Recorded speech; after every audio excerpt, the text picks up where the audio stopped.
going on, everyone? I'm Depraved. I'm Hellcat. And together we are... Hella Depraved. Horror! And this is our In Search of Darkness review of, ladies and gentlemen, my favorite... of the franchise. Halloween franchise movie. That's right. My favorite's the one without Michael. Right. And in case you don't believe me... Haha! We have right here. I have proof. The jammy bottoms. Well, she because actually you got have me such with, an amazing partner. Few weeks. Yeah. Couple weeks. Stop it! Stop it! You can't read that. But well, you can. Yeah, Season of the Witch. Season of the Witch. Which is a great Donovan song as well. I don't even think it made the movie, though. I think that's probably why everyone bullshit. Rates it so low. I know. It's like it didn't have the song. Anyways. Yeah? Halloween 3 Season of the Witch has a 51% critic rating. Right. Trash opinions. 28% audience score. Even more worse. Trash opinions. Right. That's okay, guys. Everybody has an opinion. It's still a Carpenter, Deborah Hill film. There's like, a good... What is that? Like 80... well, we'll talk about it. 72% of people can be wrong? Right. We will...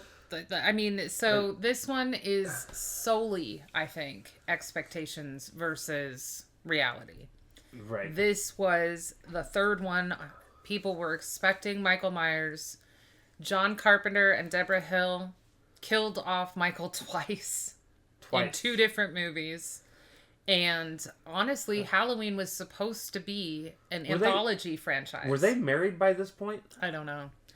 But this was supposed to be an anthology franchise in which every movie was Halloween night, but it was a different story taking place on Halloween and maybe interconnected somehow, but not with Michael Myers. They were all going to have a different story. Right.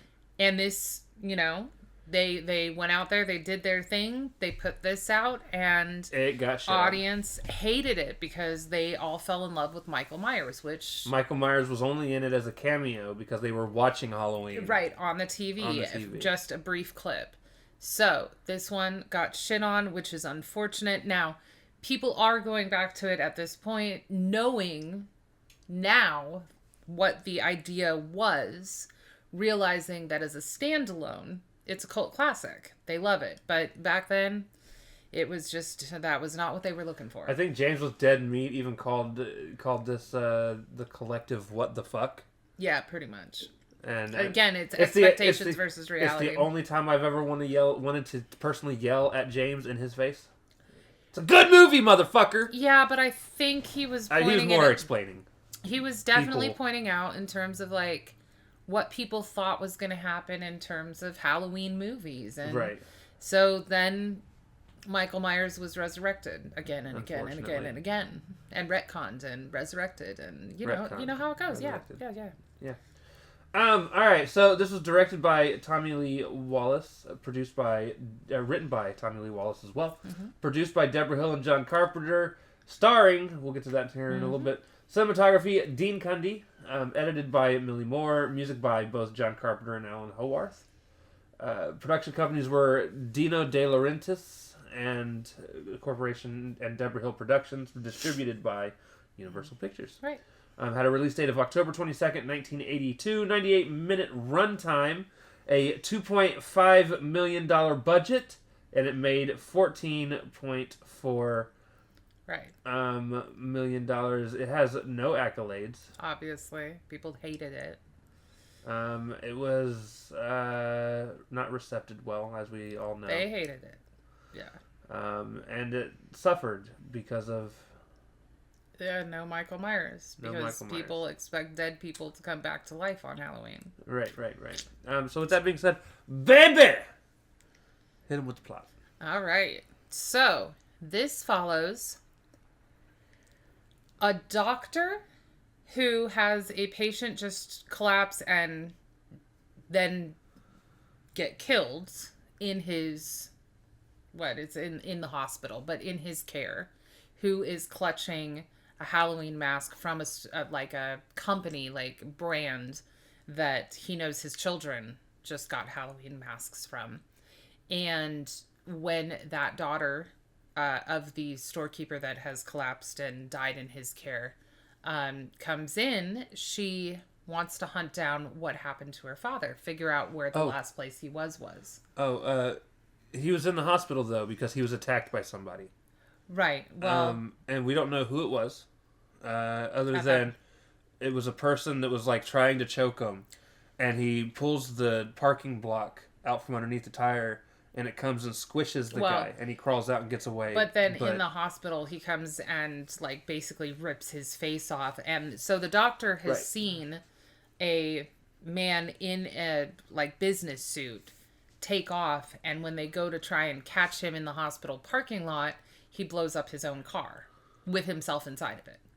So the storekeeper's daughter, the deceased storekeeper's daughter, comes in and wants to retrace her father's steps to figure out where he was originally attacked, how this happened. And the doctor thinks that she's pretty cute. And also, having seen all this happen, wants to know more. So he goes with her.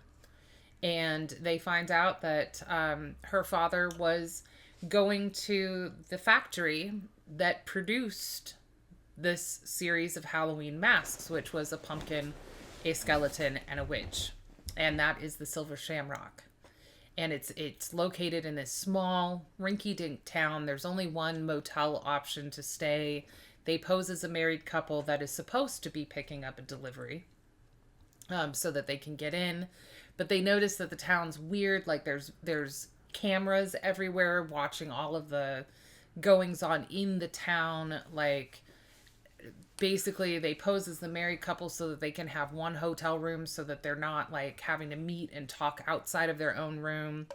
They meet a couple of other people that are there as buyers for the masks, and one of the women ends up dead in her hotel room and is wheeled out because she was unhappy with the processing what was going on. Right. So they make it to the actual factory, and they end up following this family that has been gifted a tour of the factory by the factory owner. And they just sort of get wrapped into this group and go on this trip. And while they're there, Dr. Chalice starts noticing all of these guys standing around in business suits, just in random nooks and corners, watching them. And he points out to the storekeeper's daughter, Ellie, that those are the same type of people that he saw blow themselves up after killing her father. Right. So it turns out that this factory owner has... he kidnaps Ellie, like, because she sees her father's car while they're at the factory, so she knows he was there. She knows that he didn't leave there. It's just things start unraveling. Dr. Chalice has to now go rescue Ellie and gets into a fight with one of the businessmen on the way, and when he punches it, the intestines come out yellow, and he realizes that it's a robot. And then he gets captured by them. And so, of course, we get a villain monologue show and tell from the factory owner. And it turns out he has somehow transported Stonehenge into his factory. Like, that part boggles my mind. And then he's, like, carving off dust particles of it with his robots and putting them into his insignia that he is putting onto the masks of all the children that are buying these 3 Halloween masks. And it has a little chip inside of it. And when the jingle comes on the TV, it's somehow reacting with the particles of Stonehenge dust to make the children follow his commands, but also, like, turn to worm dust. You think Oogie Boogie, like, just like... 'Cause I'm the Oogie Boogie. So he then takes Dr. Chalice into this room that he can observe the family that they did the tour with, which is a mother, father, son, and a daughter, and just a son. And the son is wearing one of the masks. And while they're watching, he starts playing the jingle, and the little kid just like dissolves into worms and his head does. Crickets and snakes come out of him, and the snakes kill his parents. And this is the dastardly plan that the factory owner has, because Samhain is supposed to be a night of sacrifice to the gods for the renewal of the new year, not this Halloween trick-or-treat, get candy, blah, blah. So he's making Samhain great again. He just needs a red hat. Sorry. Very funny. Very funny if you're American. So anyway, moving on. That's one of those, like, it's so sad, it's funny. I now want to Photoshop some things. Keep going. Right. So basically his whole plan is he's going to sacrifice all these children, and if their parents die with them because of the oogie boogie mess that's coming out of their heads, so be it. And so he ties up Dr. Chalice, puts a mask on his head, pops him in front of the TV, because at 9 o'clock on Halloween night is when he is told all these people that are listening to his jingle, that are wearing his masks, that there is going to be a giveaway, which we all know people love giveaways, so everyone's going to be in front of their TV. And that's when this is going to go into action, and he expects Dr. Chalice to have his head explode into bugs and blah, blah, blah. But he doesn't tie him up very well, because villains never do. Dr. Chalice escapes. Oh, no, okay, so it's not that he didn't tie him up. They had him sitting on a chair that he was able to, like, scoot around. I don't know if it was like a wheelbarrow chair or what, but he was scooting it, and he got it over to the TV that was set in the room with him. And he kicked the TV in and broke the But TV. he had a pocket knife on him too. Well, so when he kicked the TV, he grabbed one of the shards of glass from the TV and cut it. Got it. So he escapes, because they always do. He rescues Ellie, and then like he's actually brilliant in terms of how he like implodes the computers.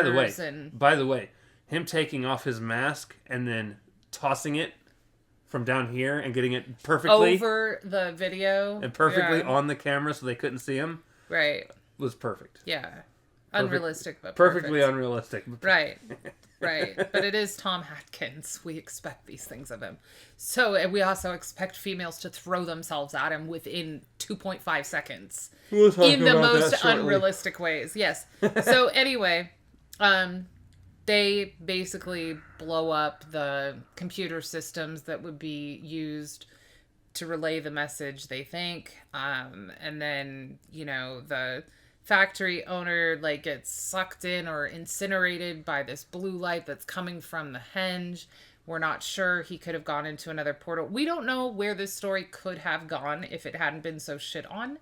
Like, he could have been sucked into a portal, which means he could have come back as a villain at some other point. Right. We'll never know, because we can't have nice things. Right. So, anyway, they escape the factory. The factory is all on fire, blah, blah, blah.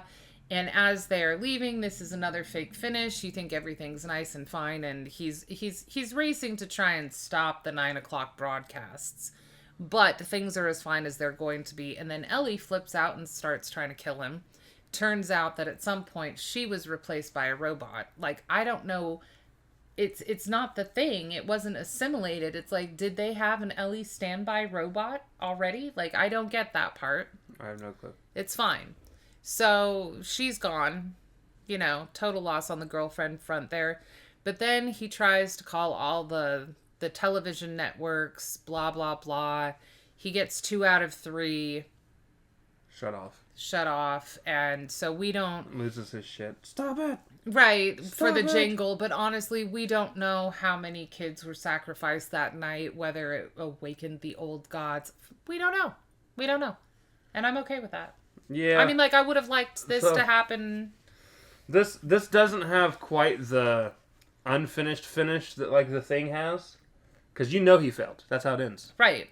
He failed. But he did succeed with 2. And Ellie's gone. She's dead. Right. Yeah. But I think the thing that we don't know the most is because he failed with one, which network were his kids watching? Right. And I think that's supposed to be the way it is. All right. So just to give you a quick rundown of the cast, because again, it's one of those movies that doesn't have a huge cast. Right. The amazing Tom Atkins, right. suave debonair as he may be. Right. He's almost in like every movie. He's almost like the horror James Bond of the 80s. This is Dr. Dan Chalice. Right. I don't know how, he gets all these women within the first 5 minutes that they're together in the movie. Well, and they're like Jamie Lee Curtis. Yeah. In, what was that? The Mist? No, it's The Fog. The Fog. The Fog. She's like, are you a weirdo? And then she's like, take me home, big boy. Right. And then this is Stacey Nelkin as Ellie Grinbridge. He's like, I'll go out and sleep in the van. And she's like, where do you want to sleep? Where do you want to sleep, Dr. Chalice? Really? Fuck out of here. Really? Yeah. All right. Stacey Nelkin as Ellie. Dan O'Harely as Connell Cochran. Connell. Michael Curry as Rafferty. Ralph Straight as Buddy Kupfer. J.D. and Barber as Buddy Kupfer. Brad Schrader as Little Buddy. That's the family that we were talking about. Right. And that's honestly really all the ones you guys really need to know in terms of all those. And to kind of... and just to kind of go over it quickly, there's not a whole lot of special effects to talk about in this movie. Right. The acting's fine. The special effects is good. The robots, like when they reach in and everything is like oily instead of it's more oil than blood than anything. Well, it's the oil that you would use for gear works and Right. And like they give you hints throughout the movie, which kind of irritates me, in terms of them being robots. Me not realizing it. When I feel like I should have. You're irritated because, like the forensic person in the lab that's saying that there was no guy that blew himself up in the car. Somebody messed up taking the body away because this is just car parts. Yeah. Like, I feel like younger me should have caught on to that much sooner than the very end. But adult me would have. Right. I would have. Now, I wanted to dive through all of that.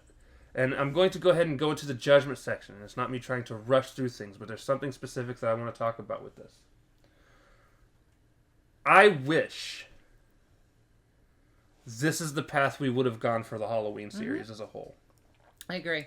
I wish every movie would have just been a different story that takes place on Halloween. And then if you want to, every 5 to 7 movies... You could throw a Michael Myers episode in there. See, I really liked how they did the little cameo of Michael. I think that there should have been some relevant strain going through, not necessarily an overstory or anything like that, but just like little connections that were made for Easter eggs for people who like that kind of stuff, because I like that kind of stuff. But yeah, an anthology series like John Carpenter originally envisioned, keeping the stories fresh. Right. Yeah. And then, this movie specifically has had some interesting effects on other things. First and foremost, this is definitely where R.L. Stine got the idea of the haunted mask for Goosebumps. Oh, yeah. You cannot mistake it. No. It is a kid version. And these masks are amazing. Like, they do make appearances in the newer Halloween series too, like on trick-or-treaters and stuff. Like, they were exceptionally well envisioned masks, because they're not just the plastic masks with the rubber band to go around. They're full head masks. Yeah. Another thing that I absolutely loved is in Halloween Kills.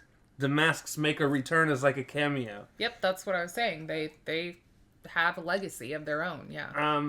And they're very, very noticeable masks. So that's definitely a thing. And then I am not the biggest fan of the Halloween series as a whole, because of how many different retcons and branches and how everything goes, and then you've got it's all over the place. And I feel like if you're gonna go all over the place, you might as well do it in a way that it feels fresh every single time you watch it. It might as well be a new story. But I am thankful too that so many assholes did not like it. Because what it allowed them to do is to go on to do it anyways. Right. But in a different way. Different format. I've reviewed this specific one. Yeah. There's like 8 of these, 8 or 9 of these. The graphic novels. But this is Tales for a Halloween Night by John Carpenter. Now, he does not write or draw every single story in here. As a matter of fact, I don't think he does the artwork in any of them. I don't think so. He only does the story for one of them, and then he gets a collection of other people that get together, and they tell stories as well. Right. And every year, for Halloween, he puts one of these out. And these are fantastic. And it's like 4+ stories, yeah. Oh, more than that. This one's got like 8 stories in it. Okay. They're super short in this one. Yeah. The second one that I have is quite a bit thicker. It's about 2 to 3 times the size of this one. Okay. And they're longer stories. But, right. I love this movie. I do think, in my opinion, it's got the best story. It's more than just quiet guy stalks and kills people. Well, and it's a really interesting story in terms of, like, it's so different. It is so different from any story that came after it. It's just like... And it has some wild things about it. Like, again, the stupid...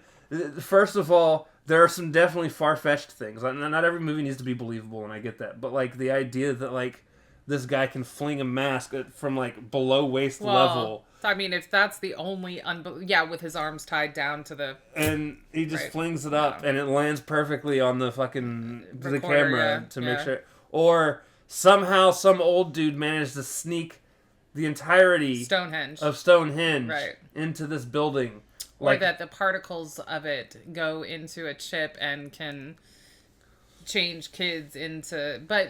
But it's still fun, and you've got to think, so them dissolving into bugs through Halloween masks and stuff, like, we're talking like Beetlejuice, Oogie Boogie, like, there's a lot of things that are sort of affected by this, you know, but it was such an interesting story that I am sad, personally. That we didn't get more like this. Right, like, I would have loved if he had used some of the same actors, like Jamie Lee Curtis, not in all of them, like not in this one. I think this one was perfect the way it was, but like have her come back if she accepted it a couple, stories down the way so that she's playing a completely different character. She's not Laurie anymore.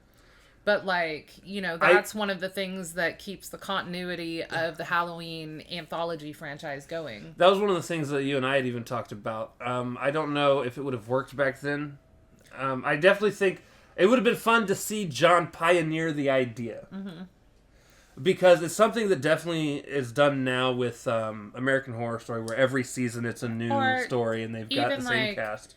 Guillermo's Cabinet of Curiosities, or it's become more of an acceptable thing now, and obviously people hated it back then, but I also don't think that this one was well promoted, because if it had been well promoted in terms of what the concept was, people wouldn't have gone into it expecting Michael Myers, you know what I mean? But it was also, there was no social media, it was harder to get the word out. I don't know, like, I really think this one got unfairly judged. So, okay. It did. You were gonna... So, with that being said,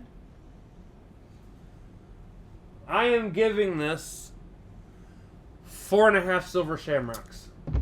Alright. Out of 5.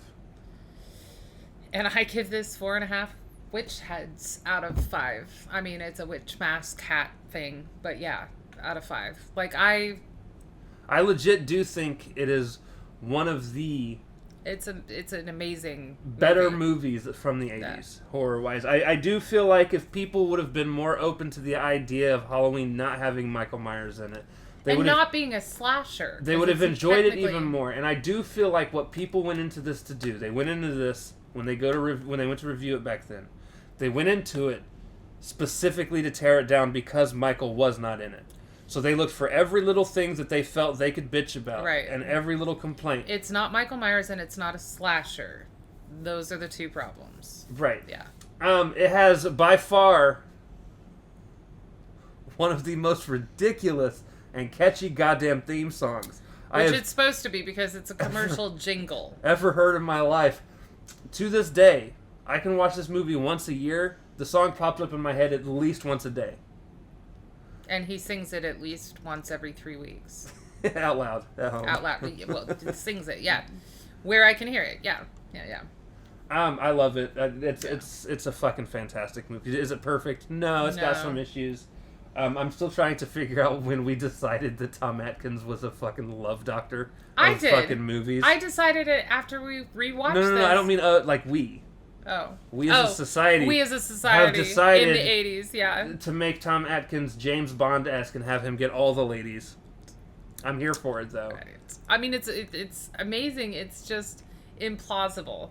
And it's not so much that it's Tom Atkins as it's like the 2.5 second lead up that they get. Like, it doesn't take any time. Are you weird, mister? Are you weird? Well, yes. Awesome, so am I. Take me home, big boy. Yeah, Jamie Lee, I love you. You did an amazing job in that movie. So did he, but really, girl? Have more self-respect. And then this one, and this lady's where do you want to sleep, Dr. Chalice? My dad just got murdered. Right. We're in a weird town. They're filming everything. Want to make a movie, Tom? Like, seriously. And then he leaves because he's like, this is like not the right time or place. And he comes back and she just like opens up her bathrobe. And she somehow put on a nightie. Like, she has her purse. Where was she keeping the negligee? Right. So there are some things that are just like, but it's a fantastic movie. And if you haven't seen it, it's so worth a watch. Just make sure that you don't go into it expecting a slasher or Michael Myers. Yeah, it's neither. It's fantastic. Michael makes a commercial cameo in it, and that's it. Right. All right, guys, that is going to do it. We love you. Next episode, be prepared for a movie that we've actually just watched for the very first time. The movie's called Q, the Winged Serpent. It will be the very last time, too. Probably. Anyways, join us next time. We'll see you for that. We love you. Bye-bye.